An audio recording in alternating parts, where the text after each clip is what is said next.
Nagpunta nga pala si Bang sa bahay ni lola niya kasi nagpapasama yung kapatid niya para ipa-check up si Thunder sa veterinary clinic.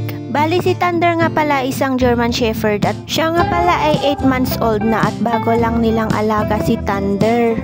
Kaya namin ipapa-check up si Thunder kasi based sa kapatid niya ay siya ay payat. Matakaw naman daw siya pero bakit daw ang payat-payat? At minsan nga daw kapag kumakain siya ay sinusuka lang din niya yung mga kinakain niya. So, let's go to vet na and subaybayan natin ang part 1 journey ni Thunder. Sana gumaling na siya and tumadba naman na siya. So, ayan, marami kasing dahilan kung bakit ang aso ay payat or pumapayat kahit ang takaw-takaw nilang kumain. Isa din sa dahilan ay yung may bulate sila and hindi sila nade-deworm. Pangalawa naman dyan is yung anemic sila and pangatlo is may problema na sila sa kidney. At marami pang iba.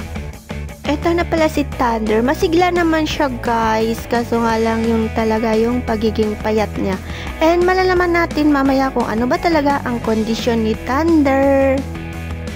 Nung unang kita ko nga kay Thunder ay nagulat ako kasi ang laki-laki niya kumpara sa mga aso ko. Nasanay kasi ako sa mga aso kasi ang liliit naman ng mga aso ko.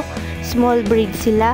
And tong si Thunder ang tangkad-tangkad yan, natakot talaga ako, akala ko talaga mangangagat siya, pero ang bait-bait pala niya, hindi siya nangangagat. And sa wakas nakarating na kami dito sa vet clinic and kinuhanan siya agad ng dugo kasi sa susunod na lang daw yung injection niya. And ayon sa kanyang laboratory result ay normal naman ang kanyang platelets pero yung dugo is not kasi siya ay na-diagnose with anemic.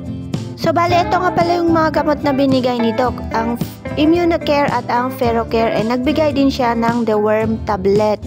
And tada! Ang binayaran namin lahat-lahat ay 2,075 pesos.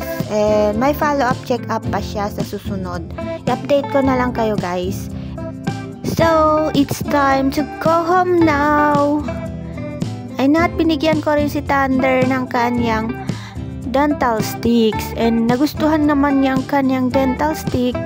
Malaking tulong din kasi ang dental stick kasi napapanatili nito ang strong teeth nila and bumabango yung hininga nila and nababawasan yung tartar nila sa kanilang ngipin kasi hindi sapat na i-toothbrush lang natin siya.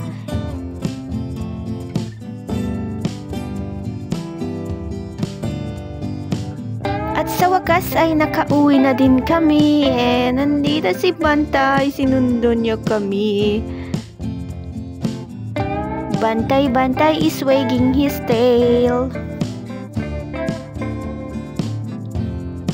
And hanggang dito na lang guys and thank you so much for watching.